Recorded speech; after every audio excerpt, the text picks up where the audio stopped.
Today, we are talking more about exercise snacks. So a little shift in what I've been talking about, especially in February. We talked about dyspareunia and pain with intercourse, pelvic pain, lots of great episodes on that. So go check them out. But I want to give you some tactical tips for those busy moms like me who just have such a hard time fitting in exercise. And the thought of going to the gym for an hour is like, that's so far from where you're at. That's just not going to happen where you're at. And let me clarify, this is not me anymore. I'm in a different stage in my life right now. My youngest is 3, so he is going to the child watch. We do go for about an hour to an hour and a half, 3 to 4 times a week. And this was not my story early on, though. Like, I had my baby, my first, when I was 20 and I was still in college, and I had to juggle going to school and having a newborn. And then I went through my doctorate program with her. I still was home in the chaos of motherhood and the dishes nagging at me and the kids whining at me. And I still, being someone who's always valued and enjoyed exercise and breath work and just that connection and movement in my body, I still had to get it in. I still had to find time. And so what it was for me is really just little bits here and there. Hey, I'm your host, Dr. Desiree Cassell. I'm an orthopedic and pelvic floor physical therapist specializing in women's health, aka pelvic floor. I'm a wife, mom of 3, foodie, lover of all things movement and nature, and I'm super passionate about educating, empowering, and supporting other women like you to find and maintain balance throughout all aspects of their lives, without pain, pressure, or peeing their pants.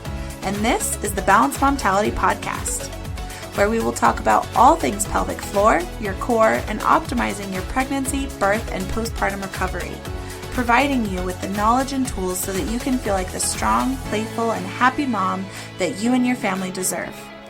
Now let's get you out of those pads and back to loving movement. Fill up your water, pop in those AirPods, roll out your mat, and let's connect. Before we start today's episode, just a quick disclaimer that anything mentioned in this podcast is not meant to treat or diagnose any medical conditions. If you have any questions or concerns about your healthcare needs, please seek the care of your medical provider.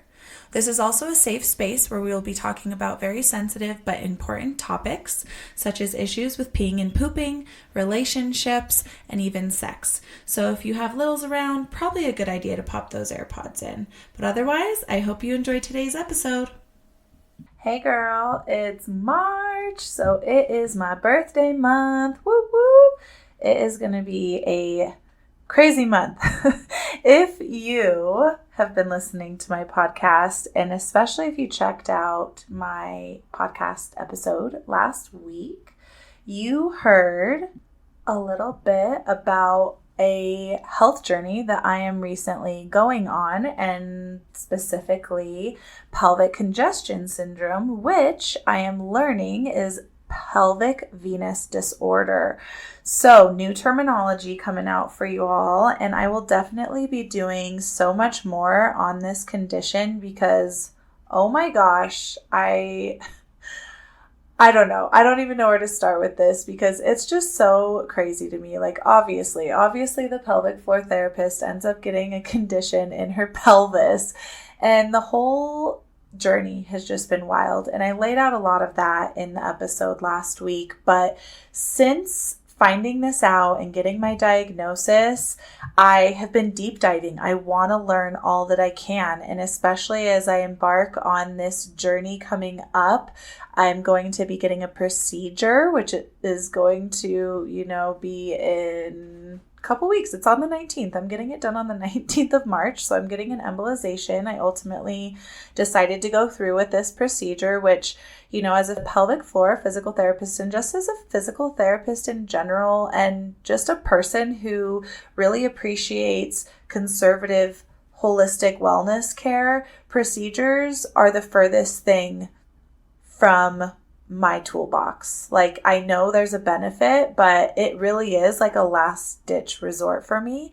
So this has been really difficult mentally, just trying to grapple with, do I want to go through with this? Like, is this actually going to help me? And we'll see. I've done a lot of research. I have talked to a lot of women at this point, and I'm so excited. I found an actual pelvic floor physical therapist who not only specializes in this condition, she's had this condition, she got the procedure for it, and she said that it really helped her. And she also created a course to help other therapists learn about this condition and know how to treat it and how we can best optimize our venous return and our pelvic recovery if we do end up going through a procedure, or even if we're just trying to manage conservatively.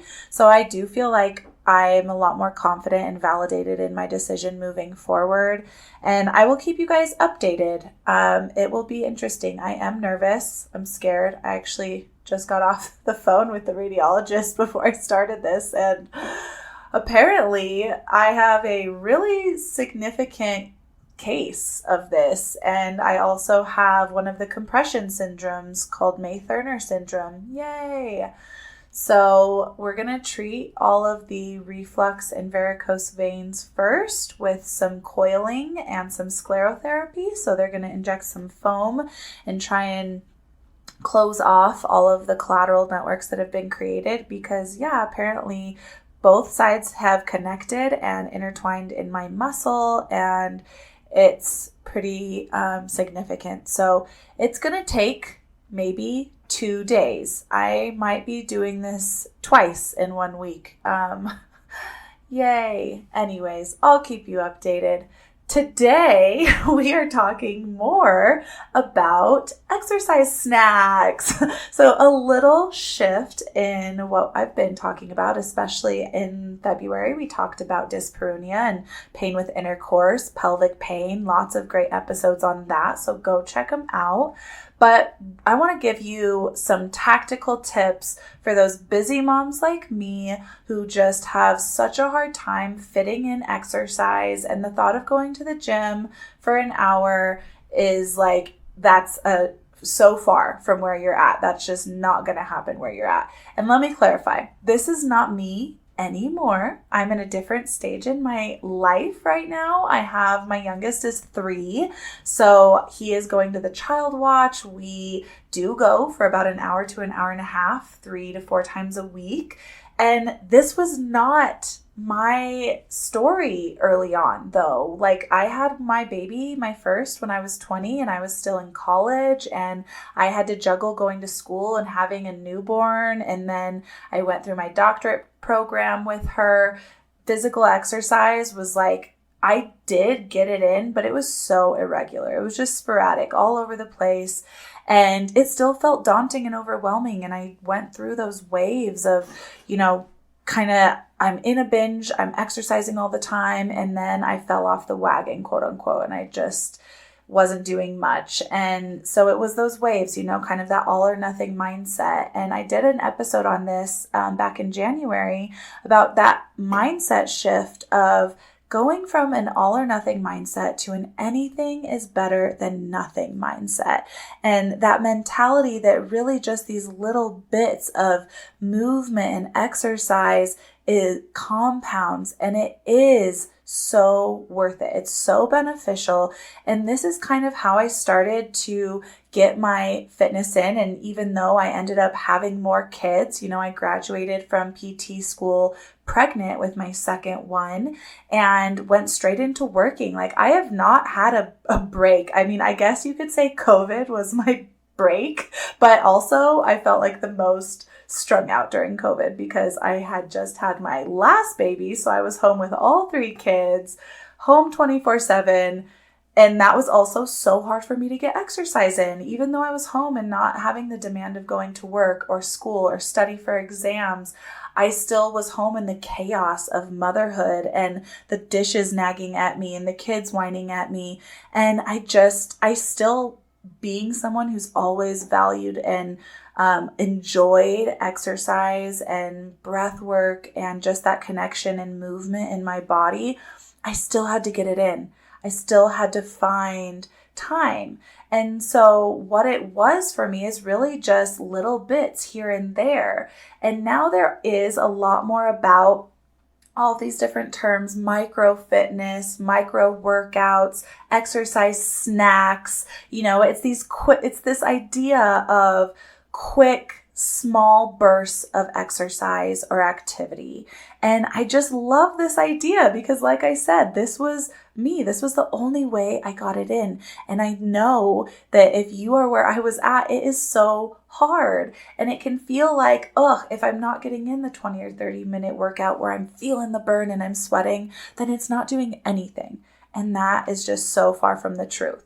The studies are really coming out. It's kind of cool, this whole idea of like micro workouts and micro fitness, because they're now researching it. And so they're finding that even bursts of 5 minutes at a time, just 5 minutes. How many of you can find 5 minutes, right? Like you're probably scrolling for way longer than 5 minutes. So if we just think about where we are wasting our time and start committing to little chunks, nothing big, because that does feel daunting and ends up causing us to fall off and not stay consistent. It needs to be manageable. And so starting with these 5-minute bursts of movement and activity, and then not just doing one a day, because, everything is better than nothing, right? Anything's better than nothing. But the studies are really showing that if you can get in enough little bursts of movement in 5-minute intervals to equal at least 15 minutes. So we're looking for 15 to 20 minutes of total movement. But maybe that's 5 minutes, 3 to 4 times spread out throughout your day. Maybe that's a 10-minute chunk in the morning and a 10-minute chunk in the evening. Maybe that's 3 super hard minutes every hour, every other hour. You can really play with this. And that's what I think is so cool. It's just taking what you have right now and being intentional with it, being intentional with that time. And so let me just give you some examples, because I want to give you guys some actual practical exercise snacks that I have really just used naturally and in my own rhythms, and putting what I know into my own lifestyle, and what I've helped work out with women trying to find that time for them, because it's exhausting. We've got so many demands, so many things that are yelling at us, but we have to prioritize ourselves if we want to heal, number one, if we want to feel good and not have pain, and if we want to show up and be that present, patient, playful mom that our family deserves. Those are my 3 words. Whenever I kind of get like frustrated or upset, I try and just zone into my energy that creates a more present, patient, and playful person, because that's who I want to be. That's who I want to be for my family. Anyways, so micro exercise, micro fitness, exercise snacks, whatever you want to call it. It's great. And we're going to start getting it into your day-to-day, because if we can just find these small chunks, I promise it's going to add up. So what can this look like? We can do 5 minutes of 2 to 3 exercises. Let's pick body weight exercises. Don't even put any equipment into this equation. Make it super simple. Maybe one of those exercises is body weight squats. This is essentially just sitting and standing from your chair. Sitting and standing from your chair for 45 to 60 seconds, taking a break for 30 seconds. Then you're going to do another body weight exercise. This could be a standing lunges. This could be you put your upper body on a couch and do an inclined push-up. This could be standing calf raises. You guys, this could be anything. We're just looking for movement. If you have stairs, go climb your stairs intentionally for 3 minutes. Then take a break and then do it again. Like that's all that this can be. And so I also really like the idea, if that's kind of the only time we're getting in movement and exercise in our day, if we think about this in terms of a more balanced approach, we do want to make sure that we're getting in the 3 different types of movement and activity in our normal day-to-day. So these 3 types of activity that we do want to keep in our normal fitness rhythms is some type of aerobic exercise. We want to get that heart rate up. And being someone who personally hates cardio and aerobic exercise, this does not have to mean running. This does not have to mean jogging. This does not have to mean burpees. This does not have to mean jumping rope or doing anything that is super high intense. This can even just mean that when you're doing that more intense body weight exercise, you're doing it to an intensity that is getting your heart rate up, and you're taking just a quick short break in between and moving on to the next. So that 5 minutes, again, you can do an exercise for 45, 60 seconds, take 30-second break, or you could just go straight into the next exercise, depending on what, level of intensity you're looking for. But just getting that heart rate up. Maybe this is going up and down stairs for a solid couple minutes, even just climbing your stairs up and down, up and down. Maybe you do want to just get in some gentle running in place, jogging in place. This is also a great idea for people who are wanting to get back to running, an impact.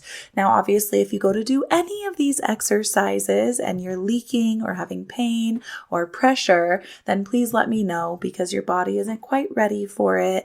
But again, these are just ways to get in quick, easy movements. So aerobic exercise is that one type of fitness that we want to make sure we're getting in regularly, getting that heart rate up. And then anaerobic exercise, this is strength training and lifting and really trying to build muscle mass and strength and power.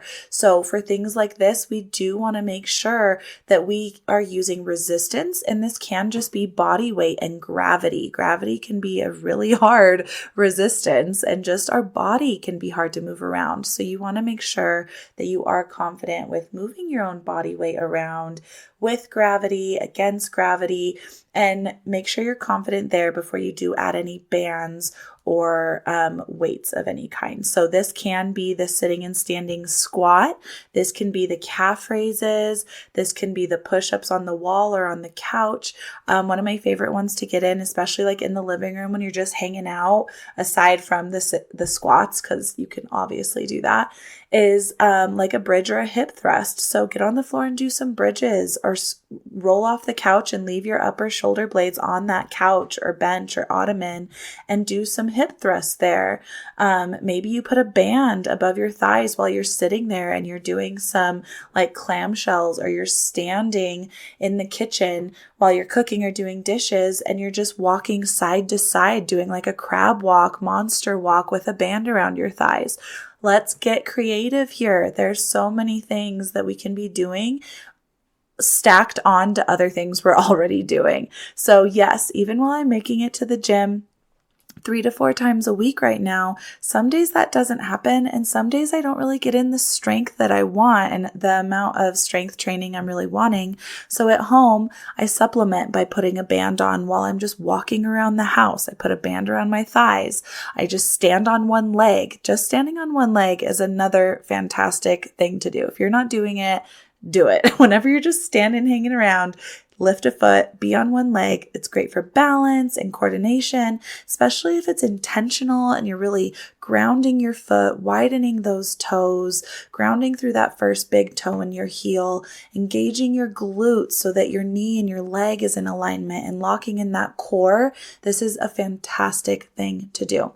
So aerobic movement, anaerobic and strength training movement. And then the other form of mobility and exercise we want to get in is mobility and flexibility and some type of stretching and body work. I also like to think of the breath work here, because whenever you are doing any type of mobility and stretching and trying to get things to open up and relax, we always, always, always want that breath and that breath work and that intention behind the breathing to be there. And so let's just start thinking about how we want to play around with this. You can have those 3 chunks of 5 minutes 6 or 10 minutes spread throughout your day. You can think about, do I want to do like my first chunk is an aerobic movement, couple exercises there. My second chunk in the middle of the day is going to be some type of strength training or body weight resistance exercise.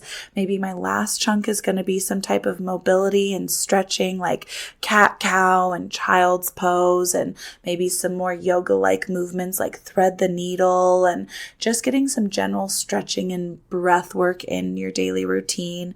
Maybe one day you're focusing all on strength and the next day you're focusing all on aerobic.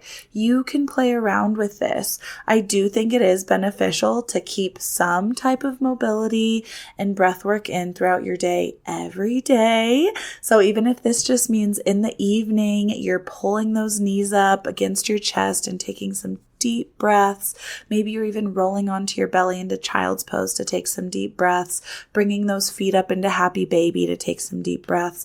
Whatever that looks like for you, let's make sure we're getting in some little bits of movement more frequently throughout the day. So I want this to just be your permission to play, permission to see what works for you, and not to have to feel like you have to do a 20, 30, 45-hour long workout. This really can be so short and feasible and still help you. Is it going to help you reach your strength goals, your weight loss goals, whatever goals you have for your body as quickly as you would like? Maybe.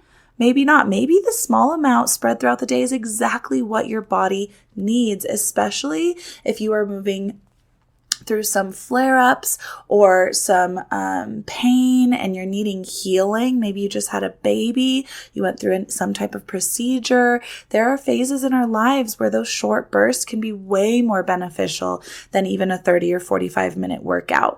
But even if your body could handle a full hour, that doesn't mean it's getting nothing from 5 minutes, 10 minutes, little bursts of exercise throughout the day. So please start playing around and just getting consistent movement throughout your body. You know, we as physical therapists have a saying that motion is lotion. So as things stiffen up and feel achy, it can be so easy. I mean, this is me too. Like even knowing what I know, when I have pain or feel like out of alignment or something's tweaked or off, I immediately too want to like rest and take it easy and not do some of my exercises. And while we want to be careful about what exercises can be aggravating things, we also need to be careful not to be too sedentary, because that's when things continue to lock up, especially if there is pain and tightness. So even when we're in a flare, even if we just had a procedure, we really want to still be consistent with some type of movement.